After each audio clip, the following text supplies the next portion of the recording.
ওয়া জবর ওয়া, হামজা বা জবর আব, ওয়া আব। দেখেন বা হচ্ছে কলকলার হরফ, ঠিক আছে। বার উপরে সাকিন আসছে। কলকলার হরফ হচ্ছে মোট 5টি, কফ, ত, বা, জিম, দাল। এই 5টার উপরে যদি সাকিন হয় তাহলে ধাক্কা দিয়ে পড়তে হয়, ঠিক আছে। বল মাটিতে পড়লে যেমন ড্যাম খায় উপরের দিকে ওঠে, ঠিক একইভাবে হচ্ছে এটা উচ্চারণ করতে হবে। ওয়া জবর ওয়া, হামজা বা জবর আব, ওয়া আব। صاد ألف زبر صا، وأبصى، وأبصى. را زر ري، ها ميم زر هم، وأبصارهم. জবরের বাম পাশে খালি আলিফ আসছে, সোয়াদের উপরে জবর, তারপরে খালি আলিফ আসছে, এই জন্য এখানে এক আলিফ টানতে হবে, ঠিক আছে। وأبصارهم। এখানে নুনের মধ্যে হচ্ছে ওয়াজিব গুন্না, তাসজিদ আসছে। নুনে এবং মিমে তাসজিদ হলে ওয়াজিব গুন্না করতে হয়, আপনারা জানেন। হামজা নুন জেরে ইন, নুন লাম জবর নাল, ইন নাল। লাম হারা জবর ল, ইন আল্লাহ। লামটা মোটা করে পড়লাম, কারণ হচ্ছে আল্লাহ শব্দের আগে যে অক্ষরটা আসছে এই নুনের মধ্যে জবর আসছে, জবর অথবা পেশ আসলে আল্লাহ লামটাকে মোটা করে পড়তে হবে।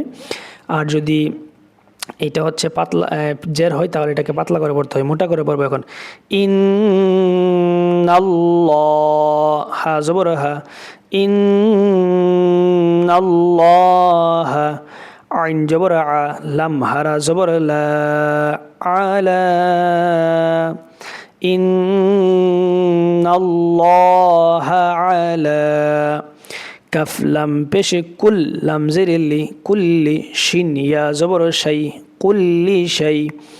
হামজা দুইজের ইন হওয়ার কথা ছিল, কিন্তু তানবিনের পরে কফ চলে আসছে। কফ হচ্ছে ইখফার হরফ। নুন সাকিন ও তানবিনের পরে কফ আসলে ইখফা করে পড়তে হয়। ইখফা মানে হচ্ছে গোপন করে, অস্পষ্ট করে পড়া, ঠিক আছে। তো গোপন কীভাবে করবেন? হামজা দুইজের ইন ছিল, কিন্তু এখন ইন হবে না, বাংলাতে অনুষ্কারের মতো উচ্চারণ হবে। কুল্লি শাই, হামজা দুইজের ইয়া, কুল্লি শাই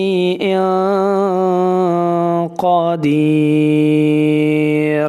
قب زبر ق، دل يا زر دي، قدير. راضي بشر، قدير. إن الله على كل شيء قدير.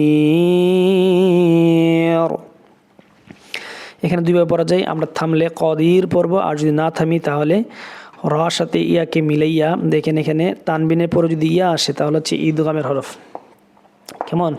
তাহলে ঈদগাম করে পড়তে হবে, কেমন? র সাথে ইলাকে মিলাবে, কদির। র ইয়া দুই পেশে রুই, ইয়া হারা জবন ইয়া,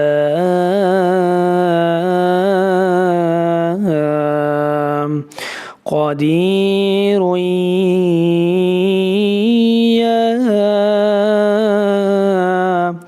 হামজা ইয়া জবর আই, ইয়া পেশি ইউ, আইয়ু। হা নুন জবর হান, ইয়া আইয়ুহান। নুন আলিফ জবর না, সিন আইন পেশ সু, না সু।